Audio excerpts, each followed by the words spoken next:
Pride and Prejudice by Jane Austen, Chapter 48. The whole party were in hopes of a letter from Mr. Bennet the next morning, but the post came in without bringing a single line from him. His family knew him to be, on all common occasions, a most negligent and dilatory correspondent, but at such a time they had hoped for exertion. They were forced to conclude that he had no pleasing intelligence to send, but even of that they would have been glad to be certain. Mr. Gardiner had waited only for the letters before he set off. When he was gone, they were certain at least of receiving constant information of what was going on, and their uncle promised, at parting, to prevail on Mr. Bennet to return to Longbourn as soon as he could, to the great consolation of his sister, who considered it as the only security for her husband's not being killed in a duel. Mrs. Gardiner and the children were to remain in Hertfordshire a few days longer, as the former thought her presence might be serviceable to her nieces. She shared in their attendance on Mrs. Bennet, and was a great comfort to them in their hours of freedom. Their other aunt also visited them frequently, and always, as she said, with the design of cheering and heartening them up, though, as she never came without reporting some fresh instance of Wickham's extravagance or irregularity, she seldom went away without leaving them more dispirited than she found them. All Meryton seemed striving to blacken the man who but 3 months before had been almost an angel of light. He was declared to be in debt to every tradesman in the place, and his intrigues, all honoured with the title of seduction, had been extended into every tradesman's family. Everybody declared that he was the wickedest young man in the world, and everybody began to find out that they had always distrusted the appearance of his goodness. Elizabeth, though she did not credit above half of what was said, believed enough to make her former assurance of her sister's ruin more certain, and even Jane, who believed still less of it, became almost hopeless, more especially as the time was now come when, if they had gone to Scotland, which she had never before entirely despaired of, they must in all probability have gained some news of them. Mr. Gardiner left Longbourn on Sunday. On Tuesday his wife received a letter from him.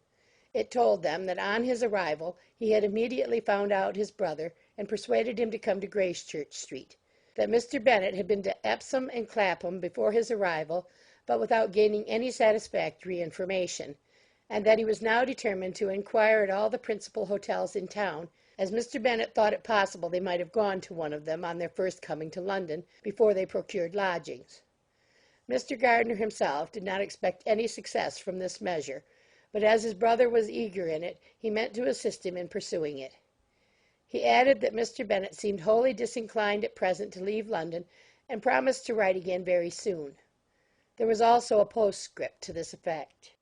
I have written to Colonel Forster to desire him to find out, if possible, from some of the young man's intimates in the regiment, whether Wickham has any relations or connections who would be likely to know in what part of town he has now concealed himself.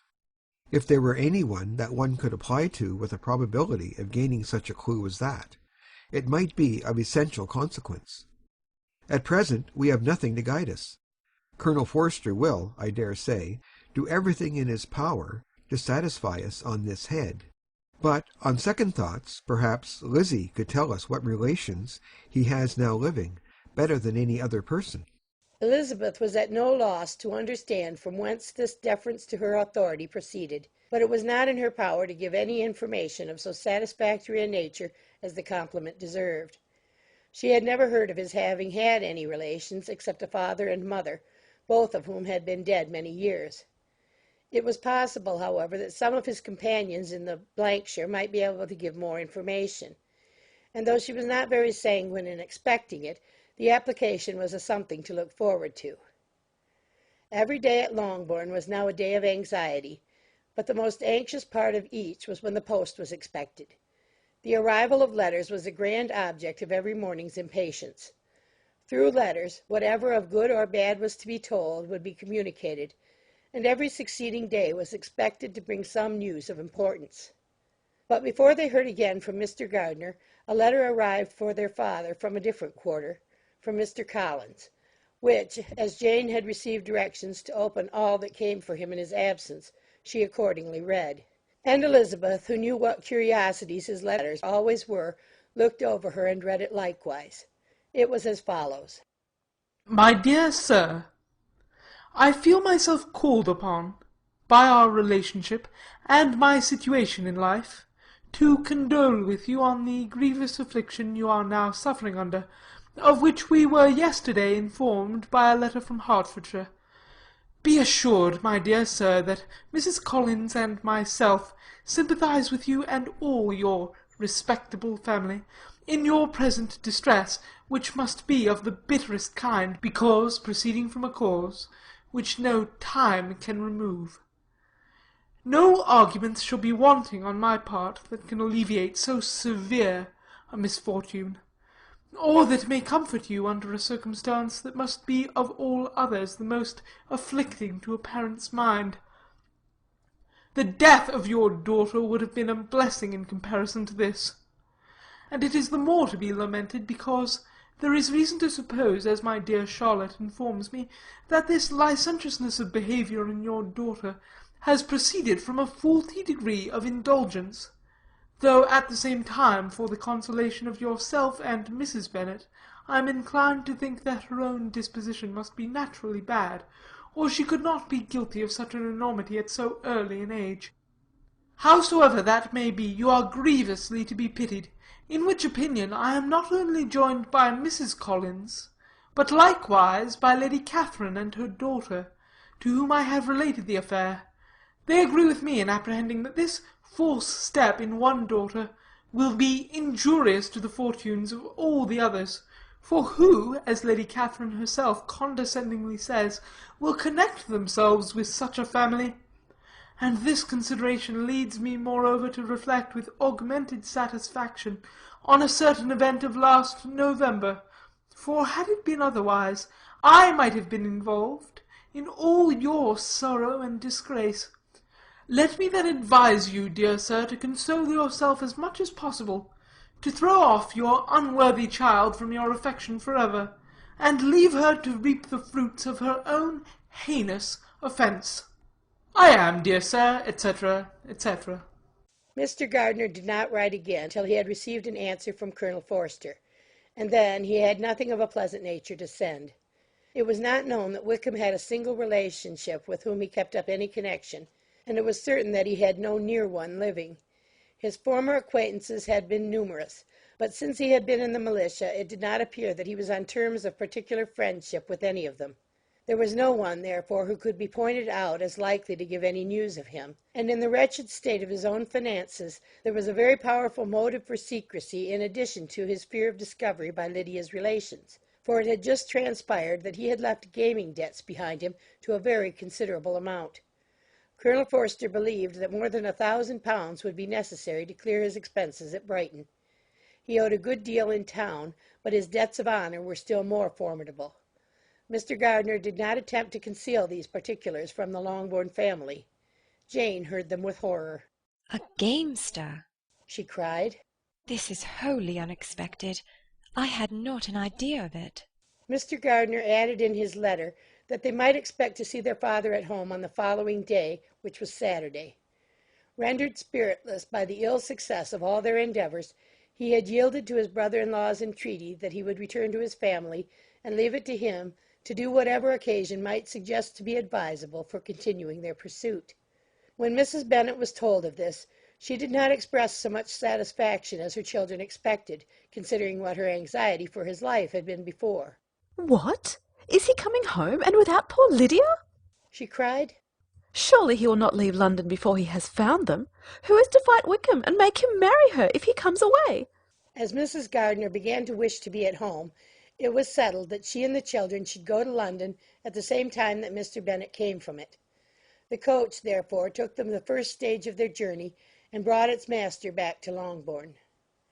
Mrs. Gardiner went away in all the perplexity about Elizabeth and her Derbyshire friend that had attended her from that part of the world. His name had never been voluntarily mentioned before them by her niece, and the kind of half expectation which Mrs. Gardiner had formed of their being followed by a letter from him had ended in nothing. Elizabeth had received none since her return that could come from Pemberley. The present unhappy state of the family rendered any other excuse for the lowness of her spirits unnecessary. Nothing, therefore, could be fairly conjectured from that, though Elizabeth, who was by this time tolerably well acquainted with her own feelings, was perfectly aware that had she known nothing of Darcy, she could have borne the dread of Lydia's infamy somewhat better. It would have spared her, she thought, one sleepless night out of two. When Mr. Bennet arrived, he had all the appearance of his usual philosophic composure. He said as little as he had ever been in the habit of saying, made no mention of the business that had taken him away, and it was some time before his daughters had courage to speak of it. It was not till the afternoon, when he had joined them at tea, that Elizabeth ventured to introduce the subject, and then, on her briefly expressing her sorrow for what he must have endured, he replied, "Say nothing of that. Who should suffer but myself? It has been my own doing, and I ought to feel it." "You must not be too severe upon yourself," replied Elizabeth. "You may well warn me against such an evil. Human nature is so prone to fall into it. No, Lizzie, let me once in my life feel how much I have been to blame. I'm not afraid of being overpowered by the impression. It will pass away soon enough." "Do you suppose them to be in London?" "Yes. Where else can they be so well concealed?" "And Lydia used to want to go to London," added Kitty. "She is happy then," said her father dryly. "and her residence there will probably be of some duration." Then, after a short silence, he continued, "Lizzie, I bear you no ill will for being justified in your advice to me last May, which, considering the event, shows some greatness of mind."